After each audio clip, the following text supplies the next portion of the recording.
আসসালামু আলাইকুম। সুপ্রিয় দর্শক, কেমন আছেন আপনারা?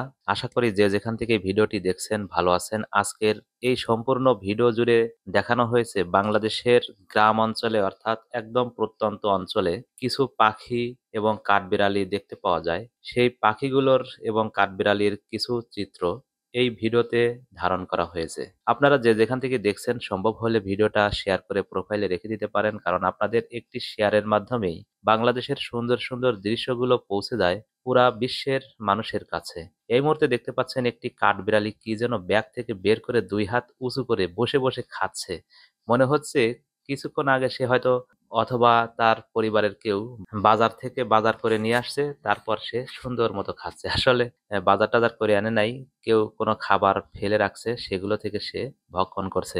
আসলে কাঠবিড়ালি যদি আপনারা দেখতে চান তাহলে গ্রামেই যেতে হবে। শহরে এই কাঠবিড়ালিগুলো সাধারণত দেখা যায় না। তবে শহরে বলতে যদি চিড়িয়াখানায় যান তাহলে ভিন্ন ব্যাপার।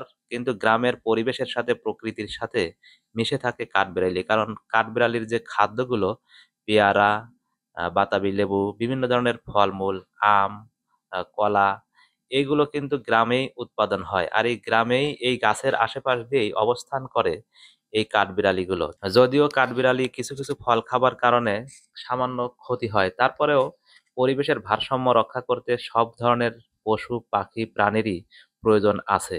তাই কাঠবিড়ালি পরিবেশের সাথে বেঁচে থাক, বাংলাদেশে টিকে থাক, এটা আমাদের সবারই চাওয়া। এখানে একটি ডাহুক দেখা যাচ্ছে।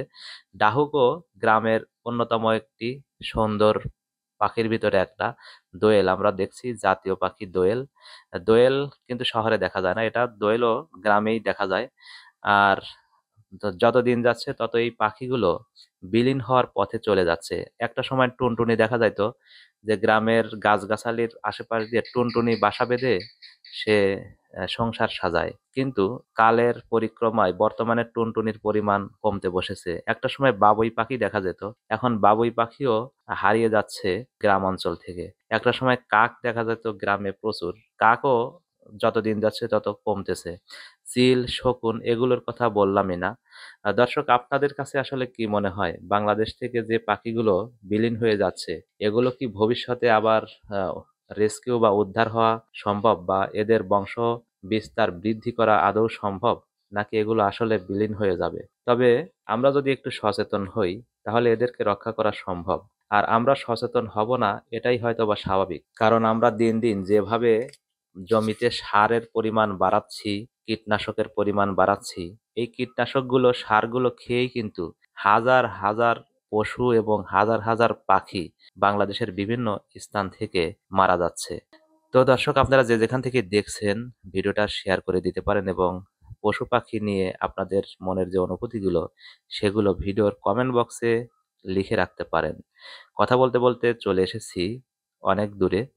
ভিডিওটির একদম শেষ প্রান্তে আরো একটি সুন্দর পাখি দেখা যাচ্ছে। পাখিটার নাম আমি নিজে জানি না, আপনারা যদি পাখিটার নাম জেনে থাকেন তাহলে জানাবেন। দেখা হতে পারে পরবর্তীতে নতুন কোনো ভিডিও নিয়ে নতুন কোনো স্থানে। সে পর্যন্ত সবার সুস্থতা এবং মঙ্গলময় জীবন কামনা করে এখনকার মতো বিদায় নিচ্ছি। আমি জহুরুল ইসলাম। আসসালামু আলাইকুম।